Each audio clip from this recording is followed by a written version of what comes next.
moving on then, let's kickstart our coverage this morning with the top global headlines. Global economic growth is expected to remain at 2.8% in 2025, unchanged from 2024, as per the latest United Nations forecast. Now, what's holding back growth from rising? The top economies of the world, US and China. The report, in fact, also highlights that the forthcoming subdued growth reflects the ongoing structural challenges, the likes of weak investment, slow productivity growth, and even lofty debt as well as demographic pressures as well. Now, the report also said that the US growth was expected to moderate from 2.8% last year to 1.9% in 2025 as the labor market also softens.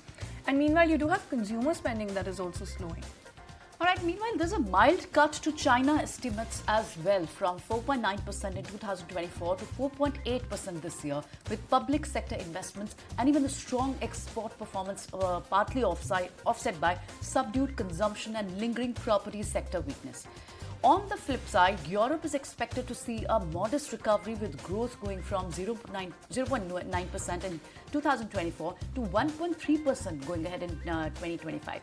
Now, this is aided by easing inflation, resilient labor market. South Asia is also expected to remain the world's fastest growing region, with regional GDP projected to expand by 5.7% in 2025 and 6% in 2026. This one is supported by strength from India as well as recoveries in Bhutan, Nepal, Pakistan, all the neighboring country, and finally, of course, India. India solely is expected to grow by 6.6% in 2025, 6.8% in 2026. This is driven by consumption and, of course, the investments. Rather than that is what is being penciled in when it comes to global economic growth. But shifting focus to the Federal Reserve, then policymakers continue to sound cautious. Even now, Boston President Susan Collins said that significant uncertainty over the outlook calls for moving forward cautiously with future rate cuts. Meanwhile, you did also have the Richmond President Thomas Birkin, who also hailed US macro strength, forecasting more growth to come in 2025 as well. However, adds that the recent rise in the long-term interest rates reflects higher risk premiums as opposed to concerns about inflation. Even when you take a look at the commentary coming in from the Philadelphia President Patrick Harker, who also expects the Fed to cut rates, but also added that any sort of imminent move down is not needed amid considerable uncertainty at this point over the economic outlook. And finally, you did have Governor Michelle Bowman also joining the bandwagon, flagging inflation risks and also encouraging further caution when it comes to rate cuts as well. But in the meantime, fierce wildfires that is burning out of control in the greater Los Angeles area have killed at least 6 people and forced nearly 180,000 more from their homes. Authorities said the total number of deaths is unknown. The Palisades fire has burned through more than 17,234 acres, almost 27 square miles. It has destroyed 1,000 structures and is entirely uncontained, making it the most destructive in LA history so far. Let's go across to Times Network's Ashish Parekh to understand the destruction and what is set to follow in the days to come. Let's start with the Palisades fire. This has engulfed the entire area above Santa Monica. This is, of course, an upscale neighborhood. Shortly, I'll be showing you all the details. This is Santa Monica. We, of course, spot a lot of Hollywood celebrities and a lot of paparazzi here as well. This is the extent of fire. 17,234 acres absolutely destroyed. What's ironic is that this is happening right near this massive body of water, and yet the authorities in California absolutely have no water to contain this. Now, I'll be giving you details about this and a whole lot of other fires as well. But before that, let's take an overview about what's happening. This is Los Angeles. This is the main city.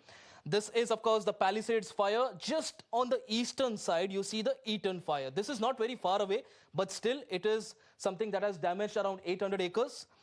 To the north of this is the Hearst fire. So these are the 3 main fires that we witnessed. This is what happened on 7th of January. Getting into the details of these, right between the Eaton fire and the Palisades fire, we see the Sunset fire. Now, this is important because this is where a lot of iconic places exist. This is where somewhere around here, this is where you saw the iconic Hollywood Hill as well being destroyed. This is the Hollywood Walk of Fame, which is not very far away, and these are all the upscale neighborhoods of Los Angeles. So you can imagine the amount of damage that can happen if this fire is not contained. And even as we speak right now, this fire is spreading this way. It is moving towards the city, and all these areas are under threat. This is the extent of fire that we are seeing. It might not be showing on the map right now, but this is Studio City, and shortly we'll be playing out the visuals of that as well. Coming back to the main fire here, the Palisades fire, you can look at how this is the Pacific Coast Highway right from Santa Monica. It goes right adjacent to the Pacific Ocean and it moves towards Malibu. Now, if you look closely, this is the Pacific Coast Highway. Now, ideally, what would happen is that people who realize that there is some sort of a fire in this area will actually try to escape from the Pacific Palisades. This is the area, this is the place where a lot of people stay.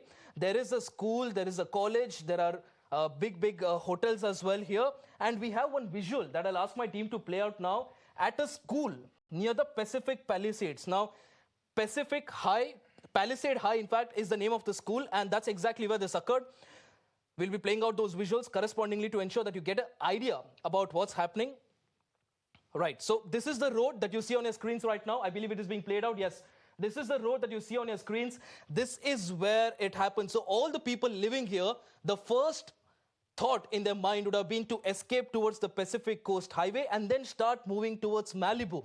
Now, the problem here is that they did not realize what was happening on the way to Malibu, which is the fact that this Palisades fire that you see continued to rage on even further ahead.